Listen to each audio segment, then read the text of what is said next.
ایک خاموش پہاڑی گاؤں میں جہاں رات کو ستارے لالٹینوں کی طرح جگمگاتے تھے، ایک دیو قامت درخت کھڑا تھا، پہاڑوں سے بھی پرانا، چھتوں سے بھی اونچا، مگر سورج غروب ہونے کے بعد کوئی بھی اس کے نیچے بیٹھنے کی جرت نہ کرتا۔ بچوں میں سرگوشیاں ہوتی کہ اس کی جڑوں پر جن پہرا دیتے ہیں، گاؤں والے گزرتے تو خاموشی اختیار کرتے، مگر دو تجسس بھرے بہن بھائی یوسف 12 سال اور حفصہ 8 سال جلد ہی اس کی وجہ جاننے والے تھے۔ بھائی، سب لوگ اس درخت سے کیوں کتراتے ہیں؟ یہ تو کتنا خوبصورت لگ رہا ہے۔ یہ بس بچوں کو ڈرانے والی کہانی ہے۔ آج رات ہم ثابت کریں گے کہ یہ محض ایک درخت ہے، عشاء کے بعد وہاں بیٹھیں گے۔ یوں ہی جب گاؤں کے چراغ جل اٹھے اور رات کی ہوا سیٹی بجانے لگی، دونوں بہن بھائی دبے قدموں نکلے۔ ان کے قدموں کی چاپ سنسان راستے پر گونجی جو اس دیو قامت درخت تک جا رہی تھی۔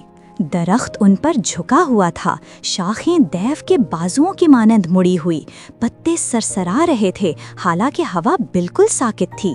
وہ اس کے سائے تلے بیٹھ گئے۔ پہلے پہل خاموشی رہی، لیکن پھر فضا بوجھل ہونے لگی۔ پاس بہتا نالا عجیب سرگوشیوں جیسی آوازیں نکالنے لگا۔ درخت کی چھال پہ ایک سیاہ سایہ رینگا، حالانکہ وہاں کوئی نہ تھا۔ حفصہ ڈری ہوئی سرگوشی، بھائی تم نے یہ سنا؟ یوسف پریشان، خاموش رہو، یہ بس ہوا ہے نا؟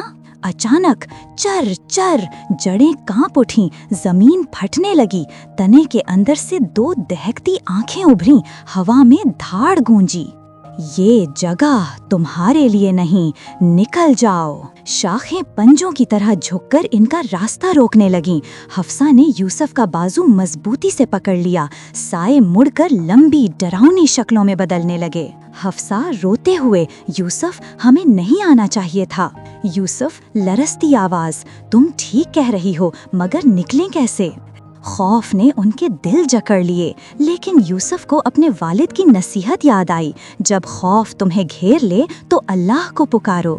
یوسف زور سے، بہادری سے، اللہ اکبر، لا الہ الا اللہ۔ وہ کھڑا ہو گیا اور حفصہ بھی شامل ہو گئی۔ دونوں نے مل کر آذان بلند کی، ان کی آواز پوری وادی میں گونج اٹھی۔ وہ دہکتی آنکھیں بجھنے لگیں، سیاہ شکلیں پگھلتی ہوئی درخت میں واپس سمٹ گئیں، شاخیں شکستہ بازوؤں کی طرح اوپر اٹھ گئیں۔ لمحوں میں سب خاموش، درخت پھر سے ساکت درخت بن گیا۔ یوسف اور حفصہ گھر کی طرف دوڑے، دل زور زور سے دھڑک رہے تھے، مگر دل مطمئن تھے۔ گاؤں والے جمع ہوئے تو حیران رہ گئے۔ بزرگوں نے سر ہلایا، بے شک آذان شیطان کو بھگا دیتی ہے، تم بچوں نے آج ایمان اور بہادری دکھائی۔ حفصہ مسکراتے ہوئے، یہ ہماری ہمت نہیں تھی، یہ اللہ کی حفاظت تھی۔ یوں یہ درخت پورے گاؤں کے لیے سبق بن گیا۔ سائے ڈرا سکتے ہیں، مگر ایمان کی روشنی ہمیشہ غالب آتی ہے۔